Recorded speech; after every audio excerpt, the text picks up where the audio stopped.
cái nào dễ đậu thôi. Mình đâu phải là dân đại gia đâu để dành tiền mua cá ăn chứ.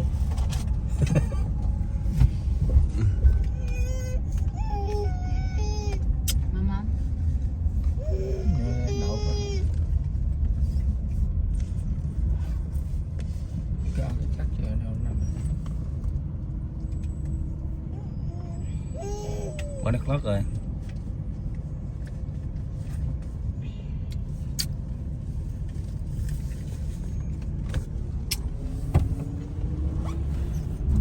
Anh lúa lên Sài Gòn thấy building cao đứng ngước lên nhìn.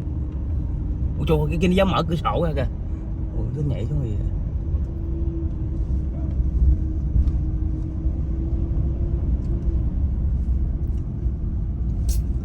Khi phố nhỏ lên đèn hiên dần trong đêm.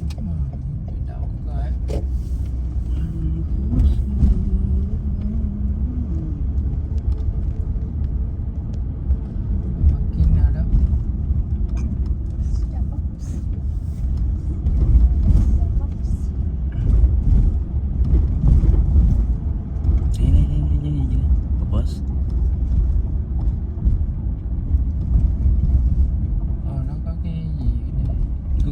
Cái rem đâu? Cái đường nó làm không bỏ cái gì luôn, hầm để làm hầm đội đầu kia. Cái gì kỳ vậy? Sao lại chui vô bóng tối?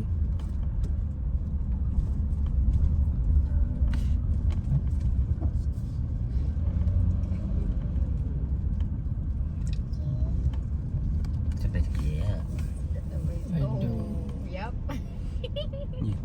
37 đồng. 3 hours for $30. Mình đi 10 tiếng à?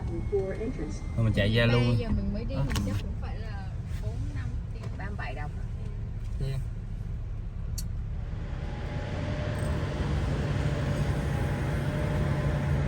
Khách sạn vòng lớn nhất đây đúng không? Trump Tower. Yeah.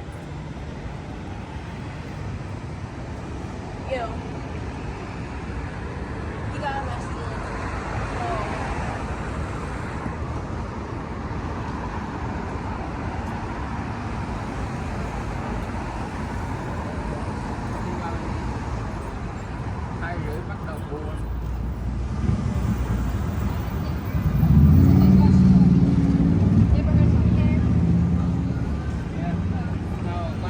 Yeah, I saw it.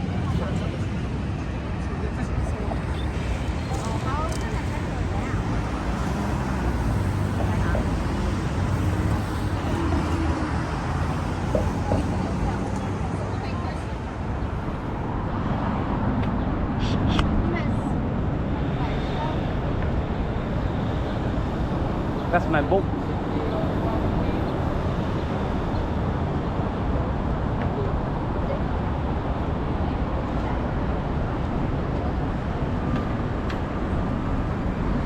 Hai lúa lên Sài Gòn.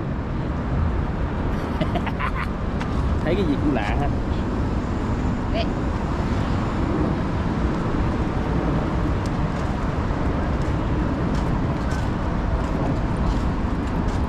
Xuống đường nào?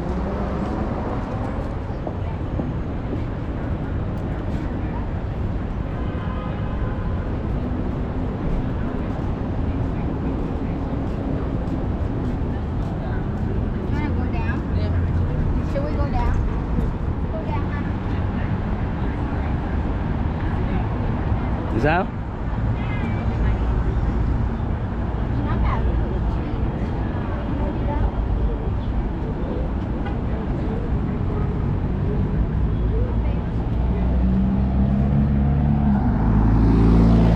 Hello, how are you?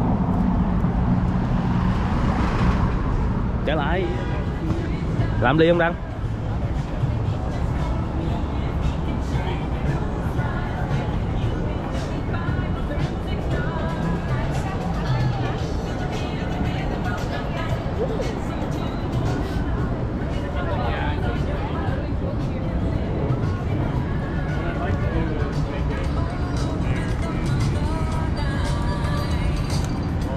Oh, nice. Also cuts in the pool? Yeah.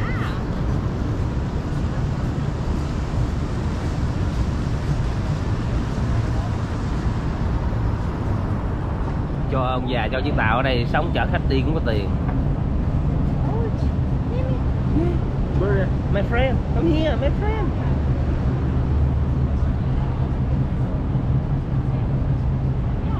More?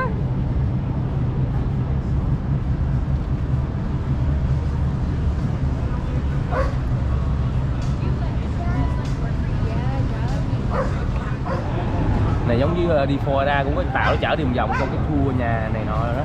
45 phút á. Hả? Hồi đó anh đi với Florida cũng đi với tàu rồi nè. Tại mấy cái nhà của diễn viên không mấy triệu đồng rồi. 20 mấy đồng người, 25 đồng người.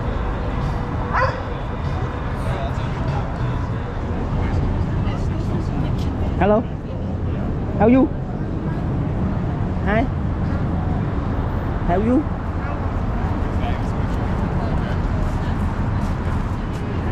Hello. How are you? These are unused.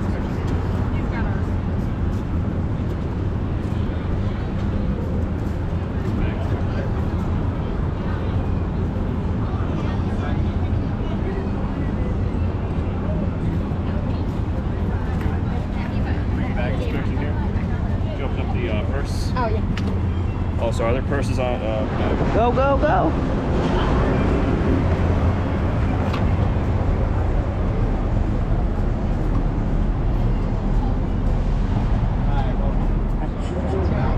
Hello.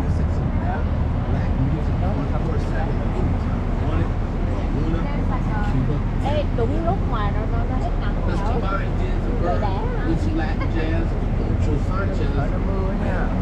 Trôm thao kìa, ngay chỗ trôm thao của mình luôn. Lên cà phê cửa trong tâm.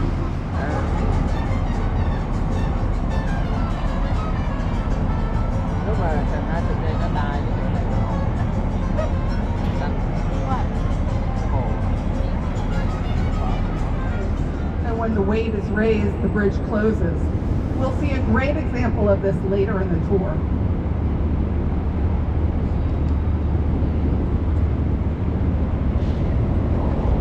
As we come out from under the bridge, I'd like you to look to your left. You'll see another building past the London House on the left side, elaborately adorned with dome at the top of it and 4 smaller domes on the corners of the building just below it. This is 35 East Wackford Drive. It was originally built in 1926, designed by Gator, and the building continues to operate as an office today. But it's up for sale, and they're proposing in the marketing of this building that it's a candidate for potential conversion to residential use. So a lot of our older buildings in Chicago are starting to be adapted for new uses. Now I'd like you to look briefly to the right at this black building. We'll talk more about this later in the cruise, but I just want you to make a mental note of its very bare and simple design. This design is called modernism. It was made famous by an architect from Chicago named Mies van der Rohe, and his expression, or his famous saying, was less is more. This style was popular after the World War II, up through the 70s, but by the 1980s, architects had started to think that less was a more. So they came up with a new style called postmodernism. And if you look a little bit down the river, you'll see a white building with reflective silver glass, and at the top of it are short triangles surrounding all 4 sides of the building. This is 77 West Wackford Drive. It is a postmodern building designed by Ricardo Bofill, a Spanish architect. Now, as we approach the building, one of the things to note about postmodernism is they brought back references to earlier styles of architecture. So if you look at the top of the building, it almost looks a little bit like a Greek temple, and that's what this architect is doing. That shape at the top is also making a contextual reference to another famous building in Chicago, the Art Institute of Chicago on Michigan Avenue, which has that same shape at its roof line. And as we approach the building and you start to see the base of the building after this next bridge, you'll see more references at the base to classical Greek architecture.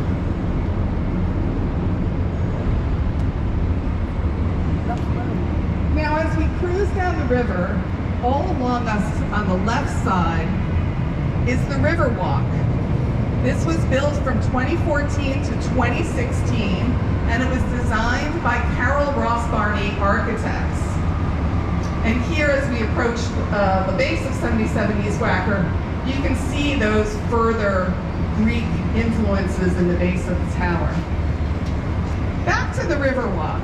The architects that designed this envisioned each area between each pair of bridges as a distinct room.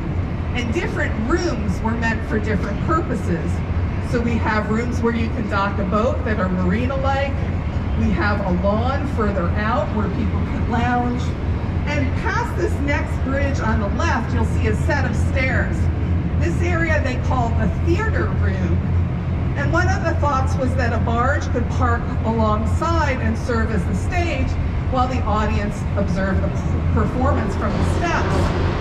The other thought is that what happens on the river is actually the performance, and they're looking at us. Whatever way, it's a nice place to relax on an afternoon. Now above the stairs, you'll see a tall building with a flag over the entryway. This is the LaSalle Wacker building. It was completed in 1930, designed by Holabird and Root. It's an example of Art Deco architecture, and you'll notice the emphasis on the verticality in architecture at this time. Now that armchair-like shape of this building exists for two reasons. They required tall buildings at this time to be set back at the top, above about 26 stories. That was to let more light into the ground. The other reason the base of the building is carved out like that was because this building was built before air conditioning or fluorescent lighting. So you needed more windows to let in natural light and air. And that shape allowed them to maximize the windows. Now a little further down on the left side of the river, you'll see a beige-colored building. At the top of it, at each of the corners are small white structures with skinny white spires coming out of them. This is 225 West Wacker Drive. It's another postmodern building. This was designed by KPF. Those white structures at the top, I know that it's a little hard to see with the sun, those are meant to make a reference to the bridge houses that are all up and down the river. And as we get closer to this building, if you look at the front of the building, you'll see an arch shape that looks just like a bridge. So as we come out from under this bridge, look up at the top of this building and you'll see, you block the sun from your eyes, that arch shape that looks like a bridge, two bridge house-like structures at the top. Now below that arch, you'll notice an urn. What's that urn doing up there in the middle of a building? Well, it's making another reference to another famous architect from Chicago, and that's Frank Lloyd Wright. That urn is in a shape similar to Wright's urns that he used both inside and outside many of his famous building designs.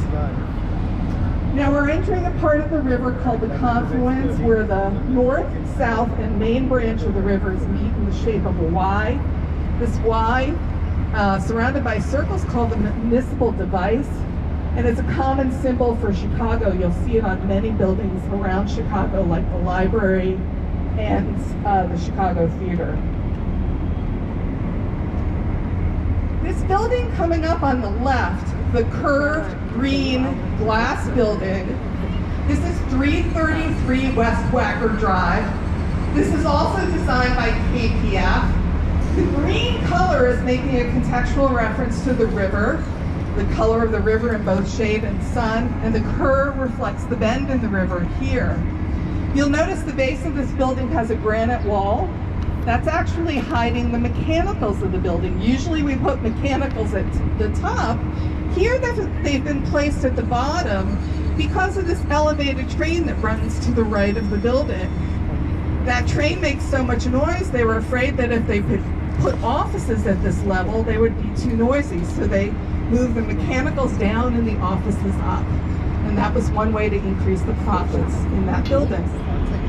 Now, due straight ahead of us, you'll see a curved glass building with an arch shape at the bottom and the top. This is River Point, completed in 2017, designed by Picard Chilton. The building is on a very difficult site because behind those porthole windows in the river wall are train tracks, and below that are subway tunnels, and below that are drainage tunnels. So they had to build, it irrigates the landscaping out in front, and that red sculpture, it's called Constellation, is by another famous architect, Santiago Calatrava. Now as we move into the north branch of the river, today, this area is very residential, but it was originally filled with warehouses and factories. It was very industrial. Many of those buildings have now been converted to residential use. And an example of this is to the left of the boat. You'll see a light red building with stars on the front of that building. This is actually the oldest building on our tour. It dates from 1898. It's called Fulton House. It was originally a cold storage warehouse. The walls of this building are over 3 feet or 1 meter thick. Now, it took 6 months for this building just to thaw out when they were doing the conversion to residential use in 1981. 18 months to completely do that conversion. And there was some damage to the building, so behind these stars, they inserted steel reinforcing rods, which shored up the structure of the building. The architect that did that conversion is named Harry Weiss. He then went on to design these buildings right here with the slanted roofs. These are called the river cottages. They were built in 1988. And the river was not thought to be a popular place to live, but in the 50 years since, only one of these has ever come up for sale. Sold in 2015 after 15 minutes. So the river has proved to be a very popular place to live.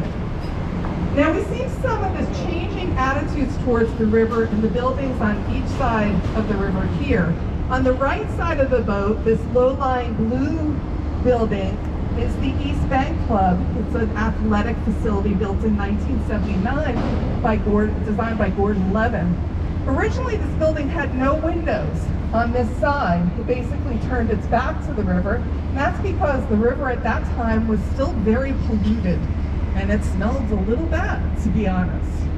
Now, if we jump forward a couple decades, to the left side of the river, you'll see these Kinsey Park townhomes. These were built in 2002, designed by Papa George Haynes. Here you'll notice a couple things. One, the patios and balconies face the river, opening up to it. You'll also notice that they're built set back from the river, and that's because the city passed an ordinance requiring any new residential buildings or conversions to provide a way for a public river walk. So that ordinance allows a public river walk to be built all along the river. Now the river has been cleaned up and a lot of wildlife has returned to the river at this point in time. We see otters and beavers and many species of fish and birds all up and down the river. But that work continues, and I'll talk about that a little later in our cruise. Now on the left, after this bridge, you'll see a brick building. It's actually a brick and timber warehouse with balconies hanging off of it. Anytime you see balconies like this, you know it's been a converted old building to residential use. Here you'll notice they have private river patios. That's because this conversion was done before the ordinance was passed to provide a private river walk. The building dates to 1909, designed by George C. Nimitz, sorry. Now this next bridge is a little noisy, so I'm gonna pause here for a second and I'll be back on the other side of it. This is Erie on the Park. It was built in 2002. Now those V's are called an exoskeleton. This is where the structure of the building has been pushed to the perimeter. It allows for the fact that there are no columns on the interior behind that exoskeleton. Very nice in a residential building to have that. In fact, this sold so well that they built a second tower to the right called Kingsbury on the Park. These were both designed by Lucien Lagrange. Now the park they're referring to is on our right. This is called Montgomery Ward Park. It's named after a famous Chicagoan. He was a precursor to Jeff Bezos and Amazon because Montgomery Ward built the first mail order business, growing his catalog from a single page to over 1,000 pages at the peak. Now we love Montgomery Ward for two reasons. First, if you've ever bought something, returned it, and got your money back, you can thank Montgomery Ward for that. He was the first retailer to offer his customers money-back guarantee for their satisfaction. In Chicago, we like Montgomery Ward because he protected our lakefront from building. You see, some of his wealthy peers wanted to profit by building along the lakefront downtown, but the city was incorporated, guaranteeing the lakefront would be free and clear of building and open to the public. So Montgomery Ward, at his own great personal expense, fought them in the courts and ultimately prevailed. And we'll see some of that parkland later in our tour. I'll point it out.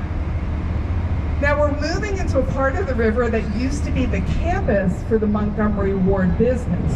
And this beige-colored building with the balconies and the brown ornamentation on it is the old office and warehouse building for the Ward's business. This building was built in 1930, designed by Willis Macaulay. It's an Art Deco building, and these brown ornaments at the base of the building, these are bas-relief carvings, very typical for Art Deco style. You'll notice the butterflies in the middle of them. Nature themes also very common to Art Deco.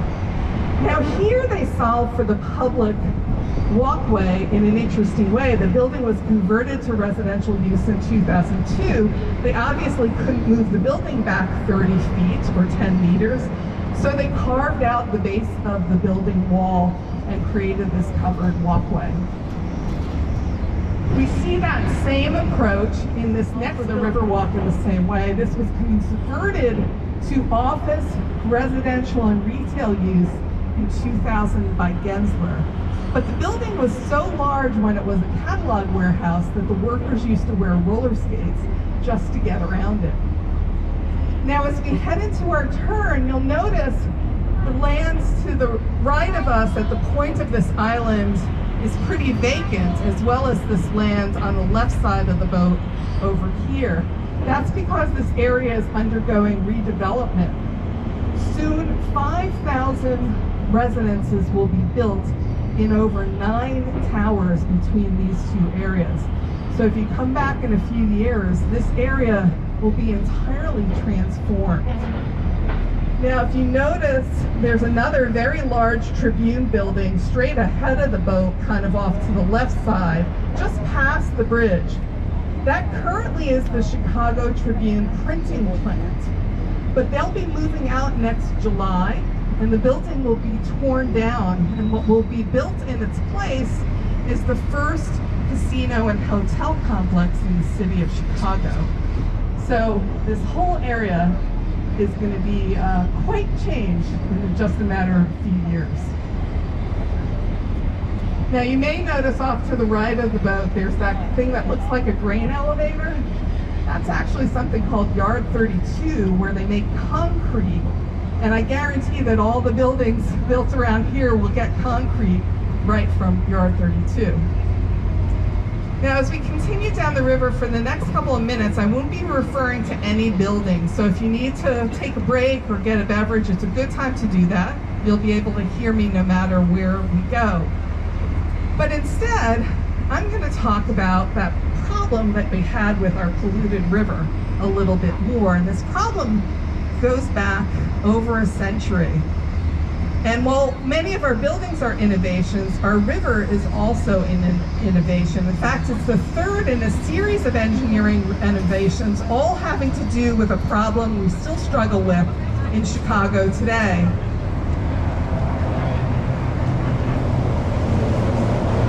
And that problem is sewage.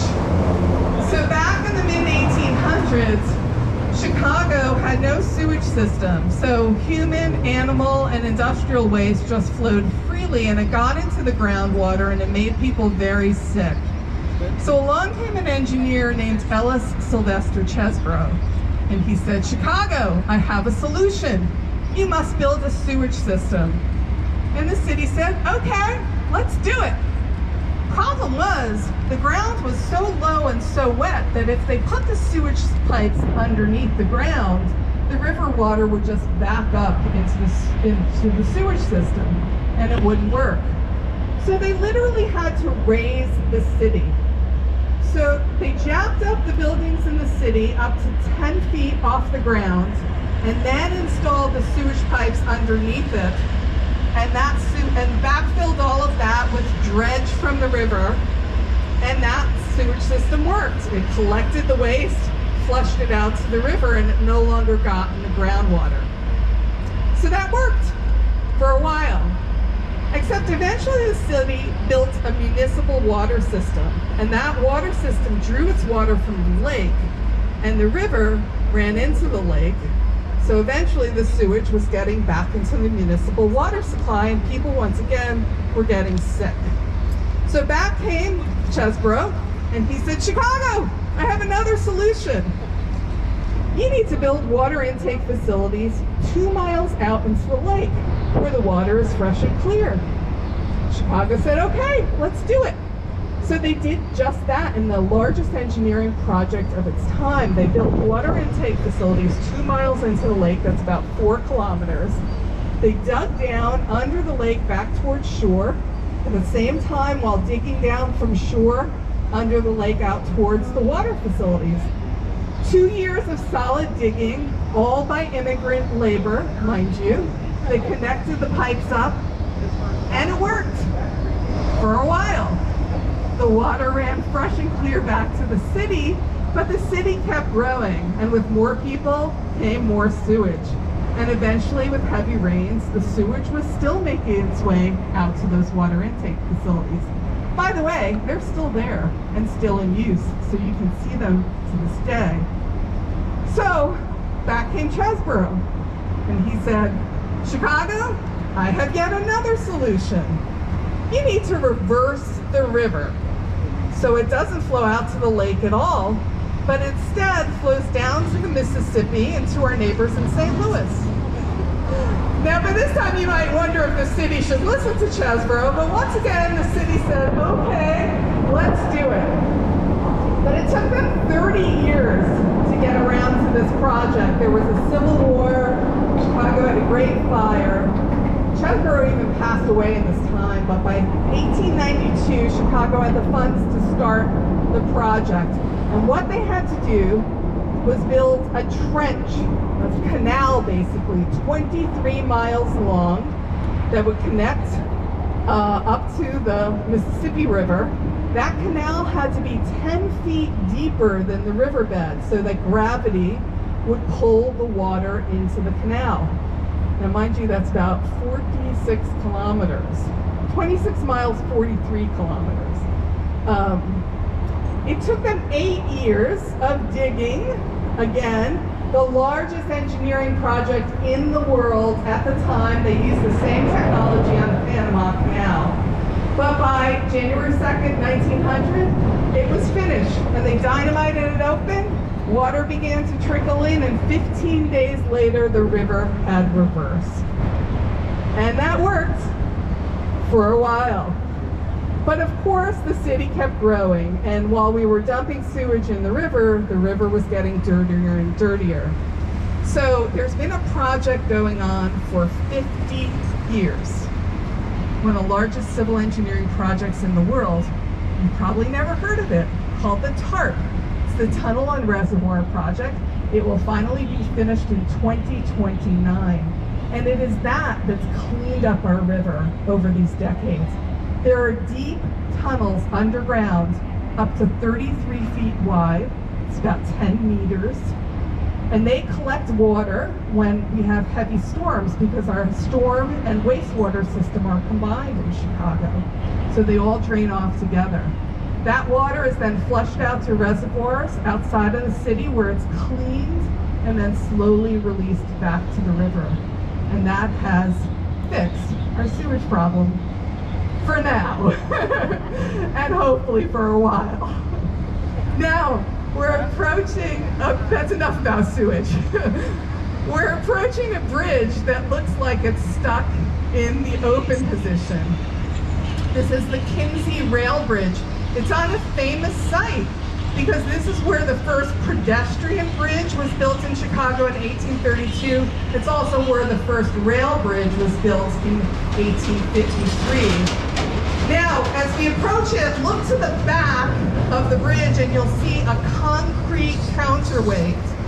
It's a little bit yellowish in color. The weight is down, so the bridge is up. If the weight is raised, the bridge would be lowered. Union Pacific owns this bridge, and to maintain the right-of-way, they must lower the bridge once a year. I've lived here for over 20 years. I've never seen this bridge lowered. I could only find one picture online of it lowered, but I guess they do it in the middle of the night because it still exists. All right, straight ahead of the boat, you will see a tall glass building. And as we approach it, you'll notice that the base of this building is in the shape of a Y and has a narrow concrete stem at the bottom. This is 150 North Riverside. It was completed in 2017, designed by Getch Partners. Now, why does it look like this? Well, once again, we have railroad tracks at the back of this building, and at the front, they had to accommodate the 30-foot setback for the Riverwalk.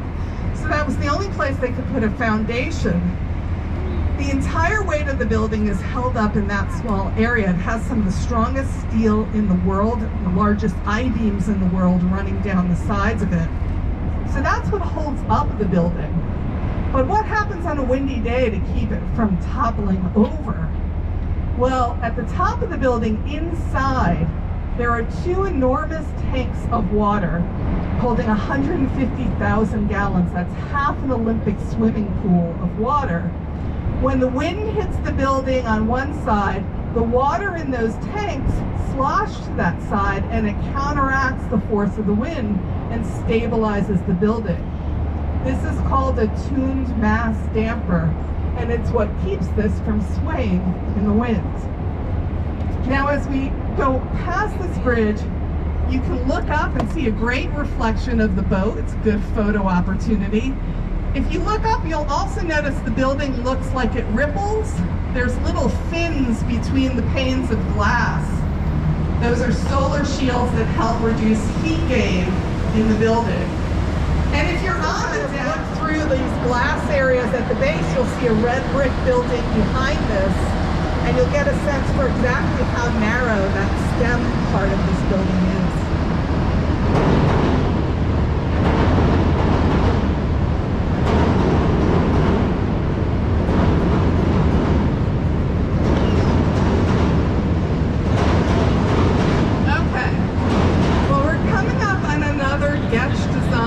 If you look to our left past the bridge, you'll see another glass building with these trios of columns that come to a point along the river edge.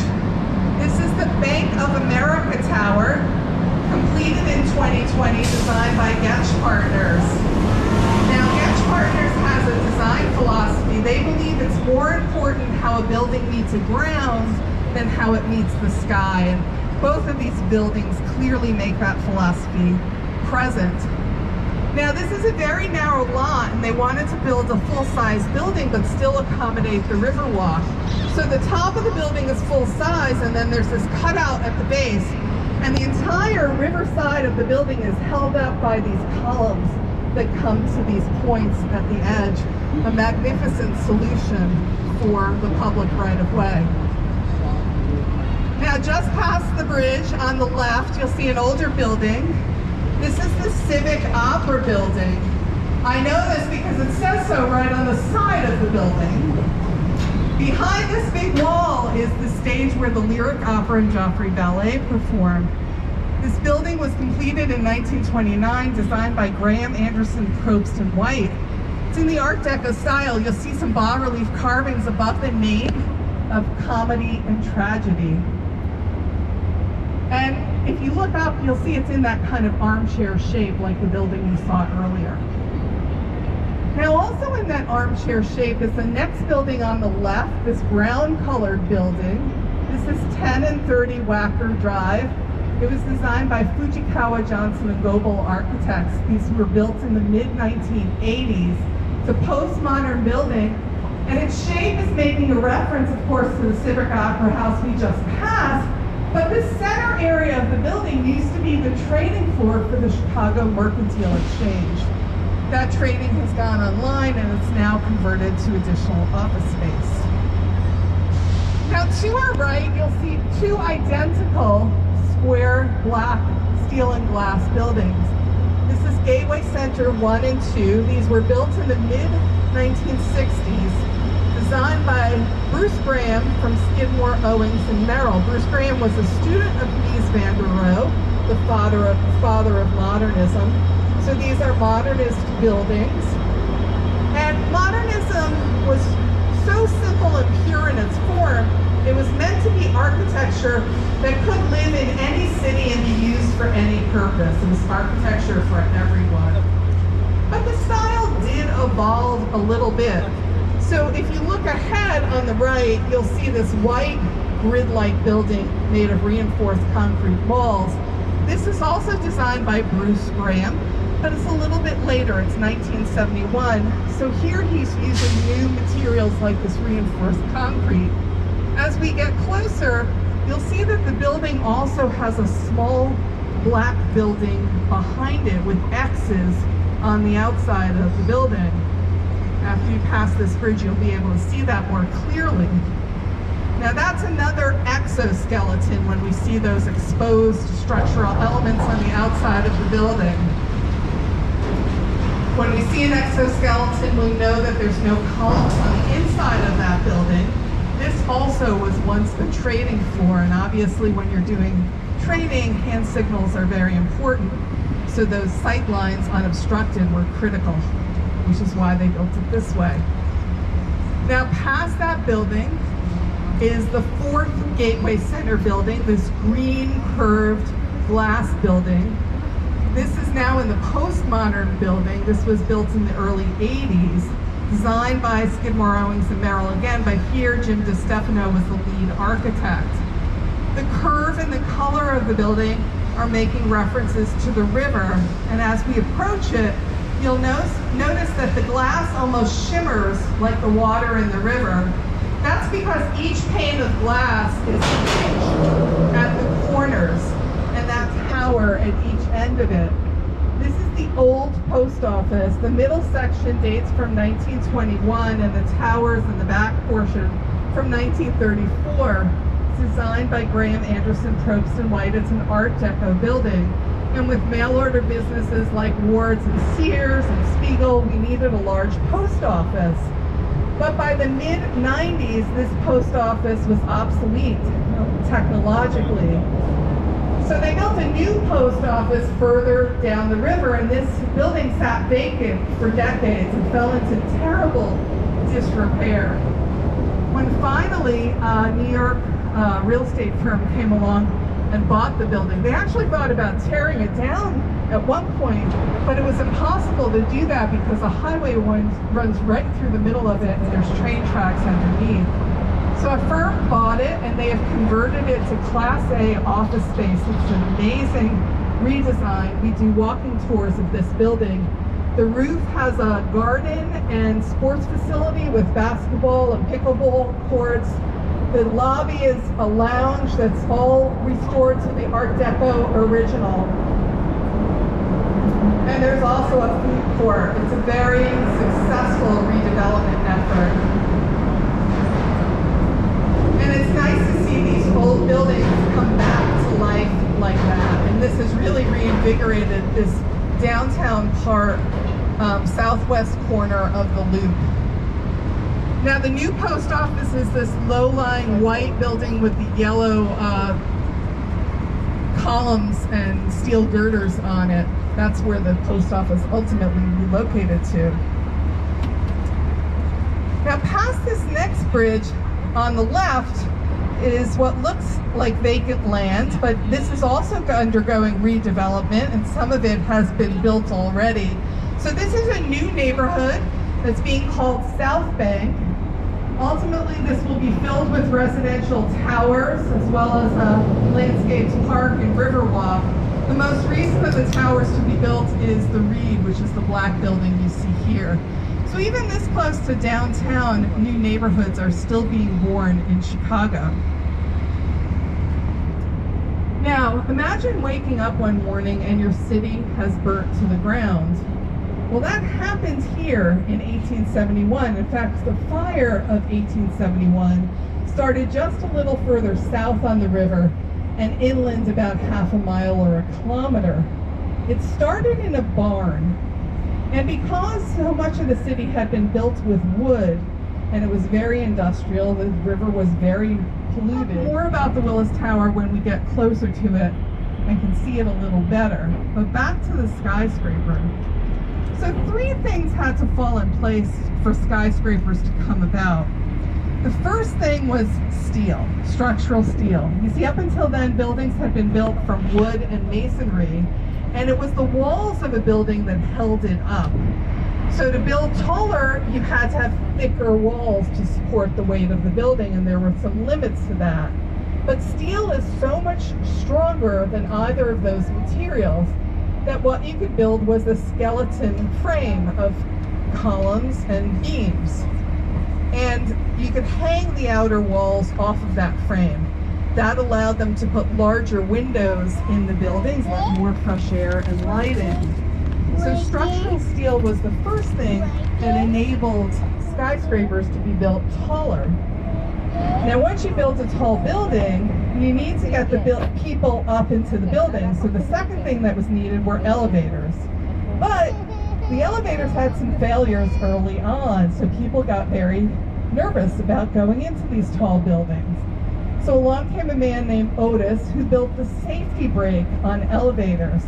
And if the elevator mechanism failed, the safety brake would kick in, preventing people from plummeting to their deaths. So the second thing that helps enable skyscraper leads us back to the Willis Tower. So a little bit about the Willis Tower. It was built in 1974, designed by Bruce Graham, the same person that designed those buildings we saw earlier from Skidmore, Owings, and Merrill. But the hero of this story isn't so much the buildings designed, but it was the structural engineer, a man named Fosler Kahn, thought to be the greatest structural engineer of the 20th century. Kahn invented tubular construction. This is like exoskeletons, where the structure of the building was pushed to the perimeter, like a tube. The Willis Towers, actually, he took that concept one step further, and he developed bundled tube construction. So the Willis Tower actually is comprised of 9 tubes, 3 rows of 3. Now here those tubes aren't round, they're squared off. But it's a bundle, and as you get closer, you'll start to see the different individual tubes that make up this one singular building. Now with those 9, now as we approach it, you'll notice there's a building right in front of it. So in the late 80s, some architects at the firm KPF had the task of designing a building to live right next to what was the most famous building in the world at the time. And instead of blending in, they chose to stand out.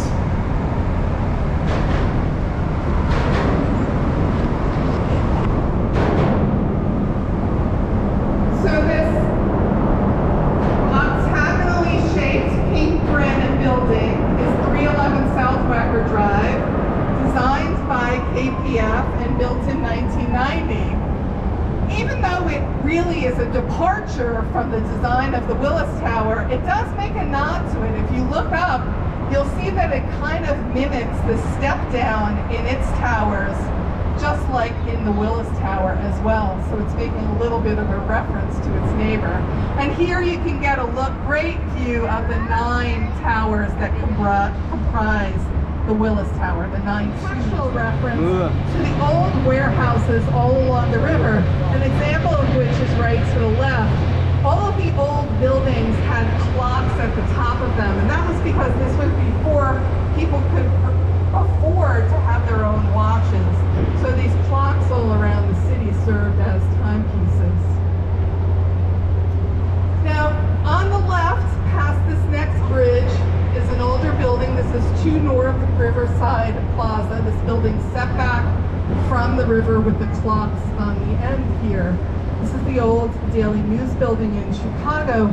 It was completed in 1929, designed by Holabird and Root. It's an Art Deco building.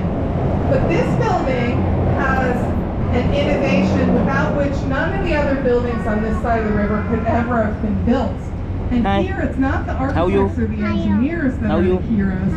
It's the lawyers. Architecture are these gravity-defying shapes, and that's all enabled by these engineering innovations of the past decades. Okay, so this building straight ahead of the boat is actually one of our newest buildings in Chicago. It's the Salesforce Tower. It was completed just this year and is taking occupancy now. It's built on a piece of land we call Wolf Point. This was where the city was first settled and incorporated. It's actually owned by the Kennedy family. And they got it thrown into a deal when they bought the building just to the right of these buildings here on Wolf Point, this older, lower building called the Mart. So if you look to the right, you'll see to the right of these tall glass buildings, on the left side of the boat as we make our turn, this building with the green colored roofs, this is called the Mart. It's completed in 1930, designed by Graham Anderson, Probst and White. It's in the Art Deco style of architecture. Those shapes that you'll also notice as we approach, there's these copper-colored diamond shapes on the outside of the building, and those are flanked by chevrons. Geometric shapes are also very standard. In fact, the Mart today has earned what's called a gold LEED status.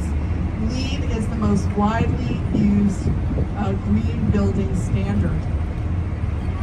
So it's great to see old buildings come into new technology and become more sustainable. Now these sculptures of heads that you see along the river, those are the heads of famous retailers like Marshall Fields, Filene, and many others. The building today continues to house wholesale showrooms for many homes. Platinum LEED status, and that's because it uses river water in its cooling system, and what it does is it then treats that water and returns it back to the river even cleaner and better than how it got in the first place. The other reason that's important is it avoids using hundreds of thousands of municipal water supply. This is potable drinking water. So instead of using that source of water in its cooling system, it uses river water. And that's what helps it make it cleaner and more sustainable.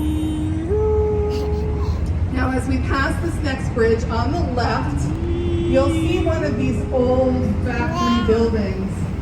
This is the brick building on the left with a clock at the top of it. This is the Reed Murdoch building. It's originally built in 1914, designed by George C. Nimmons.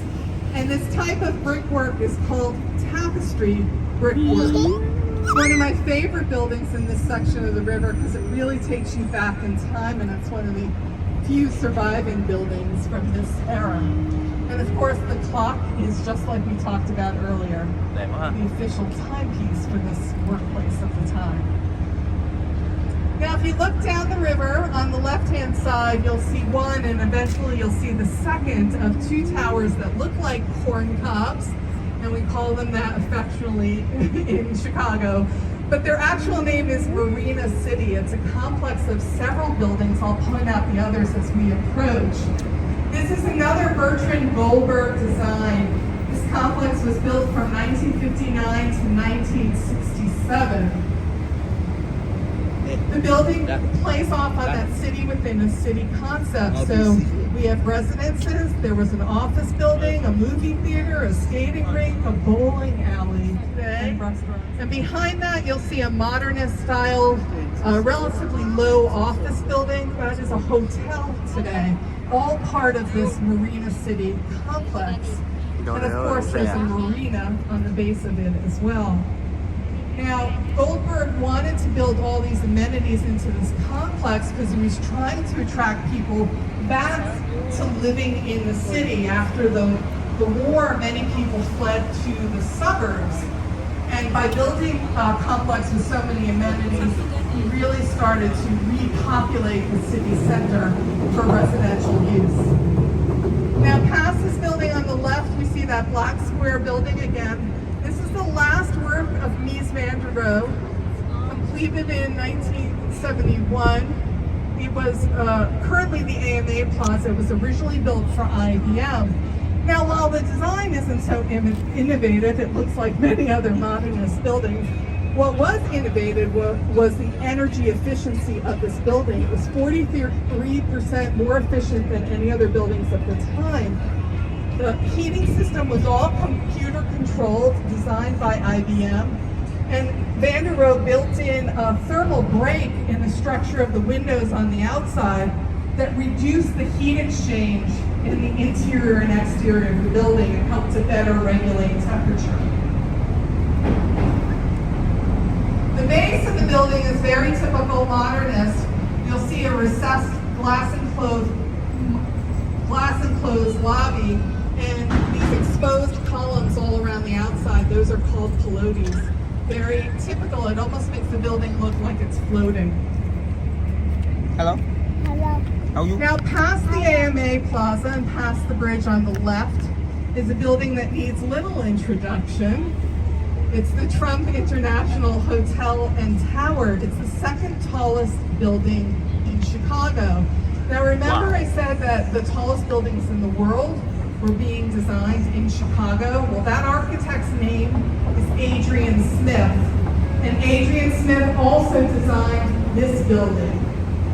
This building was completed in 2009. And if you look up the building, you'll see these gray bands.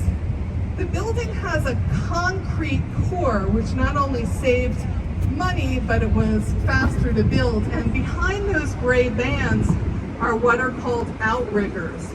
So the outriggers connect the core of the building to the facade of the building, and it helps provide rigidity and reduce sway. So this is called a core and outrigger construction. A very innovative way of building at the time. Now, past the Wrigley building on the left, you'll see a Gothic tower with a flag at the very top of it. This is the Tribune Tower Residences, completed in 1925, designed by Howells and Hood. It was originally done for the Chicago Tribune newspaper and served as an office building. The base of the building embeds stones from all around the world, which were brought back by reporters from the Tribune. The little inverted L's that come out from that tower are called flying buttresses, very common in Gothic design. Now, what do you do if you want to build a building by the river, but the citizens don't want you to block the view? Well, to the left, you'll see a building that disappears. This glass-walled building is Apple Michigan Avenue. It was completed in 2017, designed by Foster and Partners, with help from Sir Johnny Ive, Apple's head of design at the time. The building is held up by 4 skinny columns, which hold up the thin carbon fiber roof that almost looks like the lid of a MacBook. And the walls are 2-inch thick laminated glass. They provide structural support. as well as a beautiful see-through inside. A very innovative design and an embodiment of the Apple brand. Đây là mua qua Apple. Now I'd like you to make a mental note of where we are, Apple Store. because everything from here to the lake on both sides of the river has been built on landfill. None of this land originally existed. And in fact, it started with the debris from the Great Fire. They carted it over here and started to build out the land. So Michigan Avenue, the spire coming off the top of it. This is the NBC Tower, also designed by Adrian Smith, but a little older. This dates from 1989. It's making two references here as a postmodern design. It's referencing an Art Deco building in New York, 30 Rockefeller Center, which is NBC headquarters. And it's also referencing the Tribune Tower, because if you notice halfway up, there are a set of flying buttresses on this building as well. Here they serve a structural need. The Tribune's flying buttresses are purely decorative. Now, you'll notice on the right side of the boat, these buildings have all been built a couple levels up from the river. These were all built using air rights, again, because underneath this all used to be an old railroad yard. So that's why the buildings are up above the ground level. On the left, there's no rail yard, so the buildings are built right to the ground level. But this area to the left has a great story behind it. So none of this land used to exist. It was landfill kind of built up over decades. But a great con man named George Streeter rolled up one day and laid claim to the newly built lands that was here. He said he had a Civil War veteran land grant that entitled him to this area. Of course, this land didn't exist at the time of the Civil War, but he was able to fool a number of people and sell them false property deeds.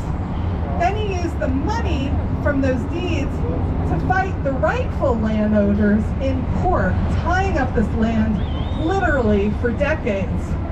He also used the proceeds from those sales, of course, to fund his own lavish lifestyle at the Tremont Hotel. Eventually, he was thrown in jail. But George Streeter got the last laugh, because today this part of the city is called Streeterville. We have a history of a lot of colorful characters in the city of Chicago. Now, I'll be talking about this big blue building on the left when we come back to the lake, so hold that in your mind for a second. But as we move forward in the river, off to the left, past these buildings, you'll notice a curvy black building. It's in the shape of a clover leaf. This is Lake Point Tower. It was completed in 1968. It was designed by Shipwright and Heinrich. They were very young architects in their 30s when this building was built. Shipwright worked for the office of Mies van der Rohe for a while. It's a modernist building, but here it's a departure in shape with this cloverleaf design. Now that shape does two things. First, it helps shear wind off the side of the building and therefore reduces sway. It also provides the residents unobstructed views, so none of them look into other apartments in that building.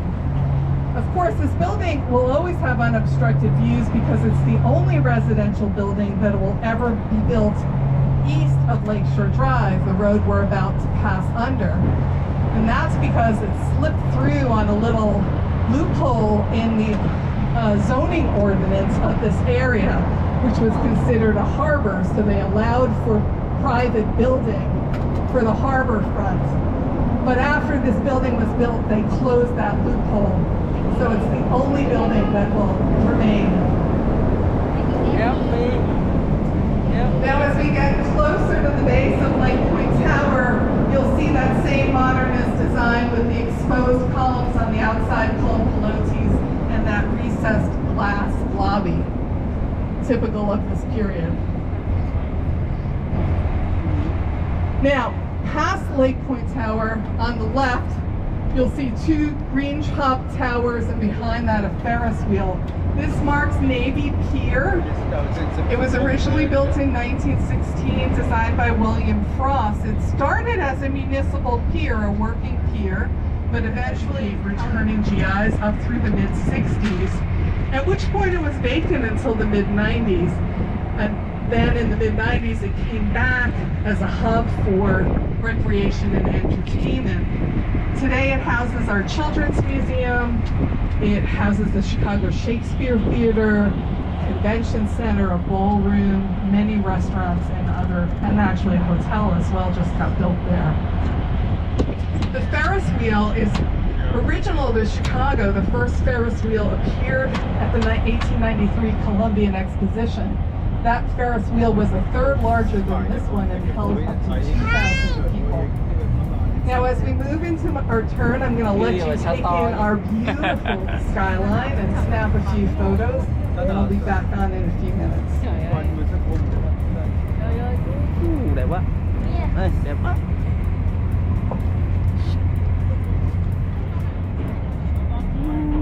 Quá đẹp luôn.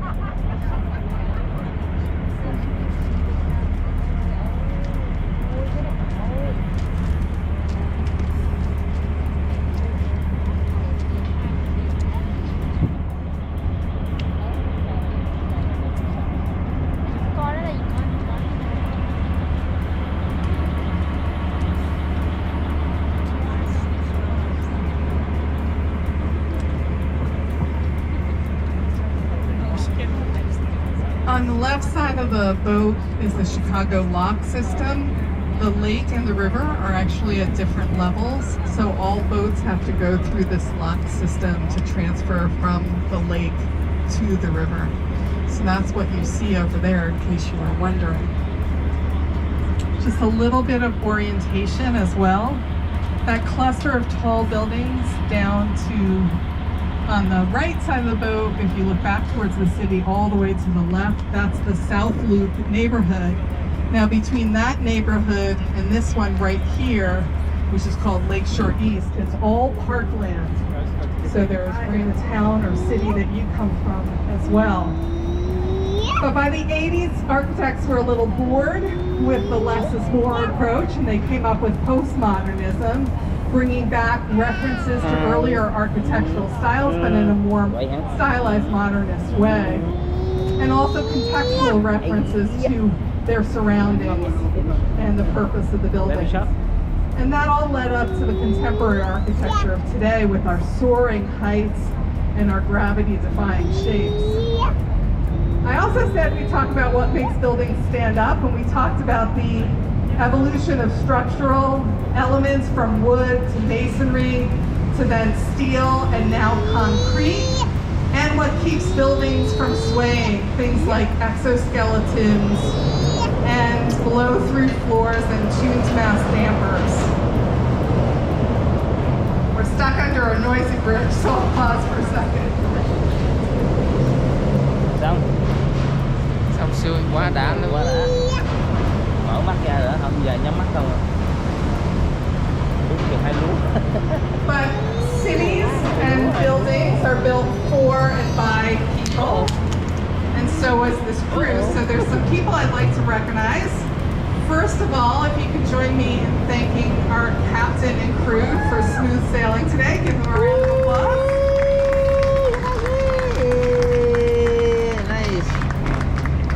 I'd also like to recognize all the people at the Chicago Architecture Center. They trained me to do this, but they also train people to give great walking tours and put on exhibits. Our current exhibit is about the use of wood in skyscrapers today. We're going all the way back to our original building materials, but with new technology that's enabling us to build taller all-wood buildings. Your ticket to the river cruise gets you discounted admission to the exhibits up to 7 days.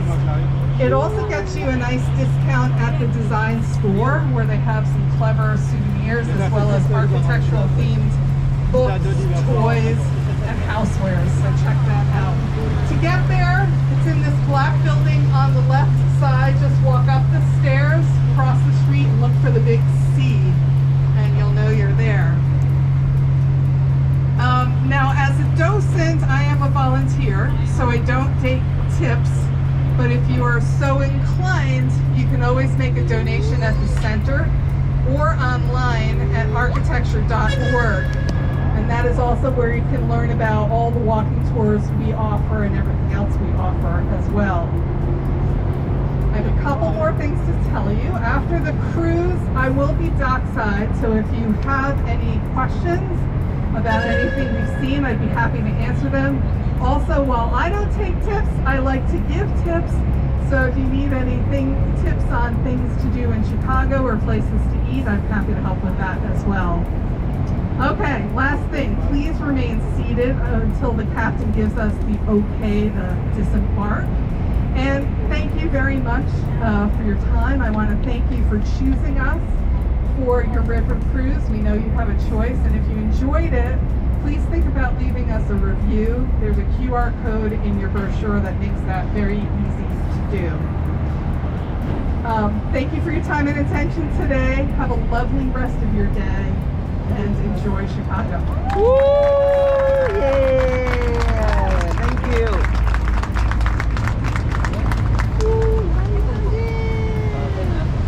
Thank you. Yes. Thank you. Cái mùi này nè.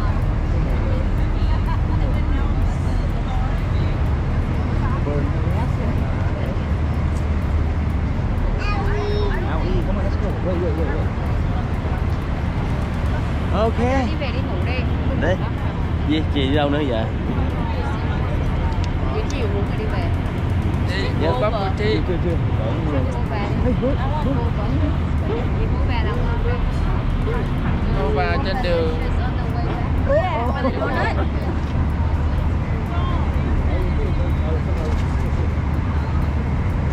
Oh, bird! Come on, we got a bird. Bird.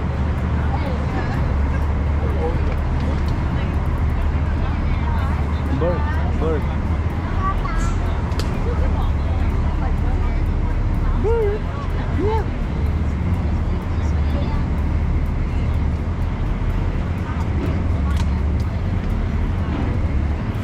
Nhà bị captain chửi nha.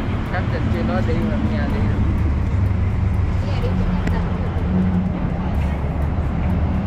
Ok, xong một ngày, chiều đi ăn tiếp. Rồi hẹn gặp ở Korea. Adios.